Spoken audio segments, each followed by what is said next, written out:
Bon, bonjour à tous. On continue avec la cinquième partie. Quatrième partie, je reviens un peu sur ce que j'ai dit à la fin. OK, un rêve, l'Himalaya. OK, on ne fera pas de lien avec les ésotéristes, la cité, je sais pas, une société, peu importe, OK? Des rêves, simplement des rêves que la personne ne comprend pas. Elle est intervenue à la toute fin, elle n'est jamais retournée là, à protéger le Québec. Puis là, j'essaie d'expliquer pourquoi que ça se peut qu'on soit menacé. OK, ben il faut comprendre, il y a le contexte canadien-anglais, puis il y a le contexte aussi de l'immigration raciste et haineuse qui commence à prendre les mêmes plis que le Canada anglais en ignorance de tout. Puis ce que la personne a rêvé, ben il y a des possibilités qu'on en arrive là. À un moment, à disparaître pour toutes sortes de raisons. OK? Puis parce que souvent, quand tu haïs quelqu'un, mettons comme on dit, si tu veux éliminer un chien, tu fais à croire que la rage. Ben, actuellement, le Canada anglais fait à croire que les Québécois ont la rage. Puis les gens qui sont ici, dans la grande région de Montréal, participent collectivement à cette déformation du réel dans le but de nous nuire. Je parle de nous, les Québécois. Là, c'est de la politique. Non, c'est pas de la politique, c'est de la philosophie. Puis c'est aussi de la science. Là, on va continuer avec un spectre plus scientifique, qui va dans la même direction. Génome Québec. J'ai pas été vérifié par qui c'était fondé, par le Parti québécois ou le Parti libéral du Québec.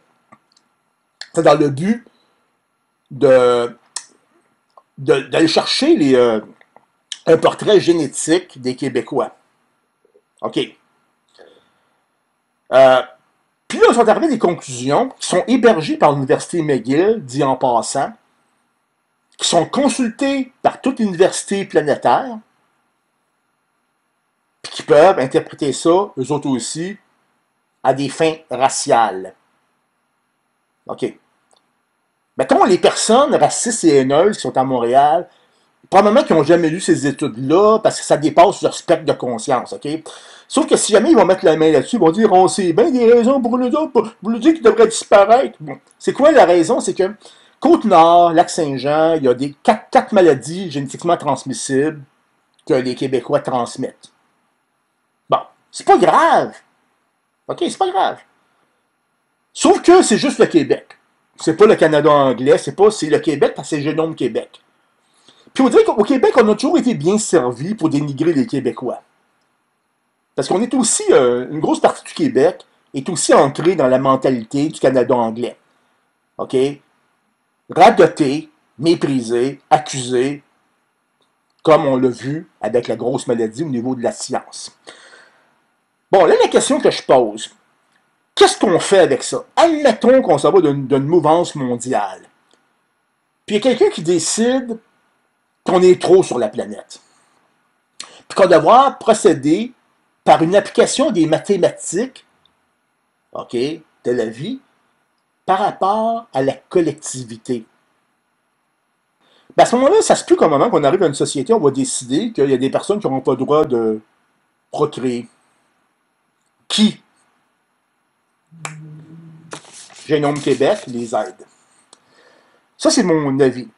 C'est qu'à un moment, on va arriver dans une société totalitaire qui utilise la science à des fins raciales pour s'attaquer à des personnes. Puis à date, ces personnes-là, ou à date, là, on entend juste parler des Québécois. Puis surtout les Québécois qui n'ont pas voté pour le Parti libéral aux dernières élections, ni Québec solidaire. Je ne veux pas faire de politique. OK.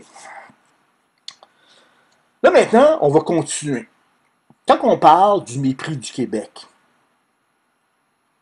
je ne sais pas qui a décidé des mesures sanitaires. Les mesures sanitaires se font au niveau d'un international. C'est mondial.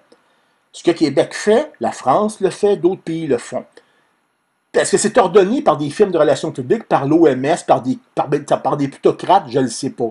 Je sais juste que les Québécois embarquent, ils ont pris le train, puis ça va nous amener où est-ce qu'on doit aller. Bon, j'essaie de vous faire comprendre ça autrement. On parle de création et de communication depuis le début. OK.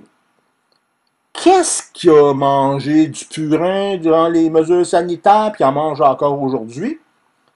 Bon, il faut préciser. La communication a été fermée. Comment? On a fermé les endroits où le monde communiquait. Les restaurants. Parce que quand on va au restaurant, c'est pas parce qu'on veut manger une patate sauce, là.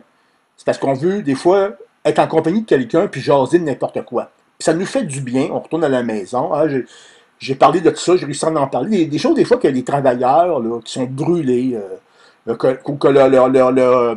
comment dire, la résonance magnétique de leur cerveau est complètement de l'autre côté parce qu'ils sont écœurés, là, écœurés de leur travail, écœurés de certaines situations.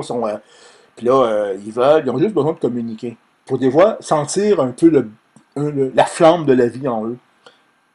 Non. Pas de bar, pas de restaurant, pas de spectacle, puis même pas d'église. Des temples fermés. On appelle ça, moi j'appelle ça les temples de communication. Puis en même temps, il y a ceux qui créent. Parce que ceux qui créent le font à travers des communications.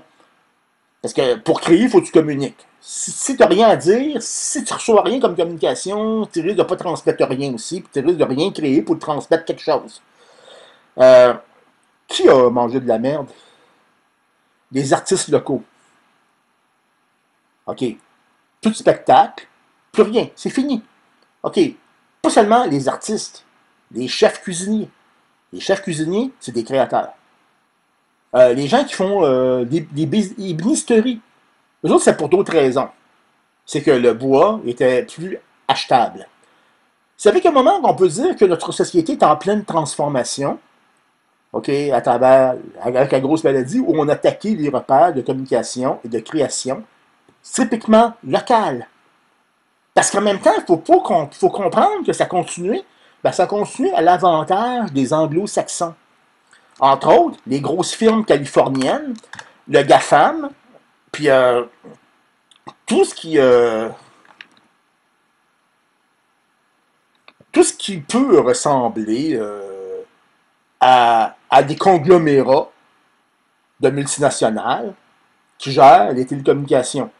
On a oh, tu peux pas écouter le dernier disque de Machin Chouette? Mais non, mais va-t'en sur Netflix.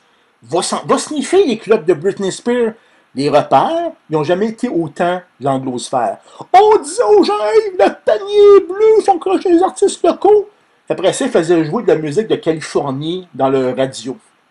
Tu sais, le peuple là, qui se contredit en une seconde, mais qui s'en aperçoit pas, ben non, qui sait pas qu'il a l'air ridicule. Parce que ça commence à ressembler à quelque chose de ridicule. Donc, peu importe, OK? On a remplacé l'art, la communication, la création, par des outils qu'on ne gère pas, qui ramassent l'argent, le profit, OK? Des distributeurs de culture, Internet. Puis, en même temps, on l'a fait un peu comme pour contrôler la population.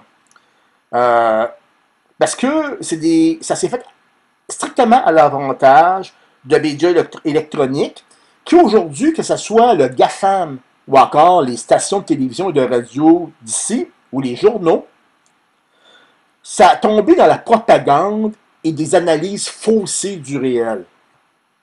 Ça revient à dire, c'est que en ayant enlevé les communications,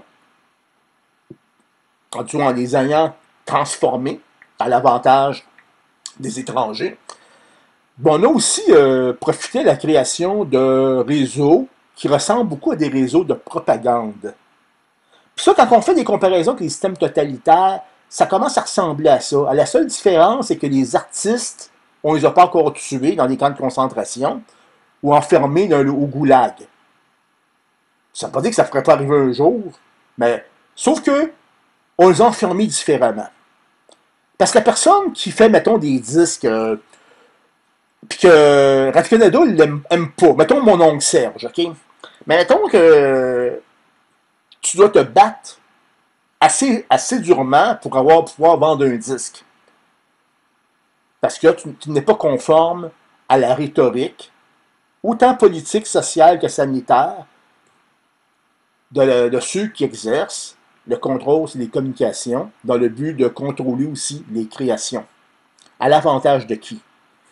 Les Québécois actuellement sont angoissés, ils marchent la tête basse. Puis il y en a même qui se sont suicidés. Puis qu'est-ce qu'on fait avec ça? Ben, mettons que on doit comprendre une chose.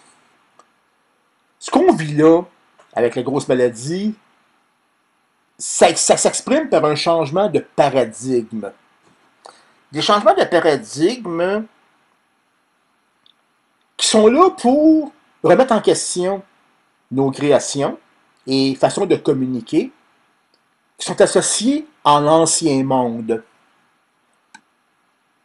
Ce qui a, en fin de compte, ébauché notre passé.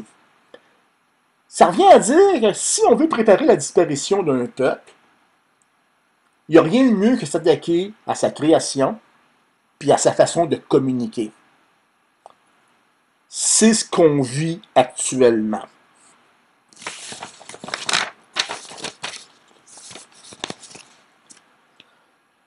Donc, je vais vous donner quelques exemples. Okay?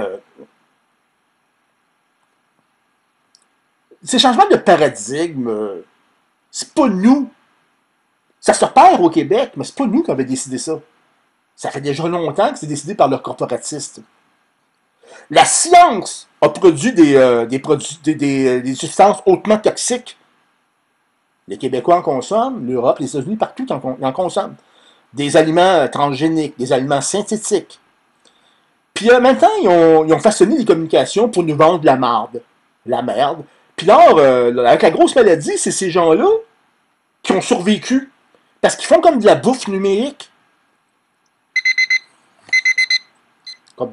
Comme des temporisateurs numériques ici. Là.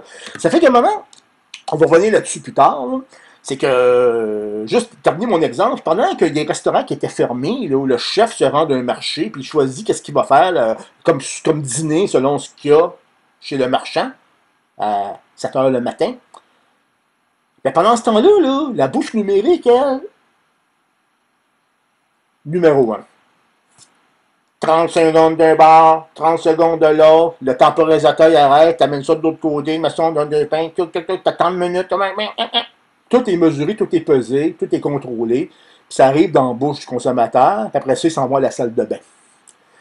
Mais il faut qu'il se lave les mains avec le Purex avant, là, pour pas désinfecter, pour pas infecter la salle de bain. Ça fait qu'à un moment, je sais pas si c'est assez clair, là, tout est basé, tout est tourné actuellement exclusivement vers le numérique, autant dans ceux qui conçoivent l'alimentation, qui est... Ben, je voudrais que j'explique le mot numérique. De toute façon, je vais laisser, là, pour voir, on va s'en aller à la 6e partie, puis amusez-vous bien, puis soyez gentils, puis pensez à vous, puis une révolution, des fois, là, ça peut vouloir dire aussi d'en faire moins, mais de le faire bien.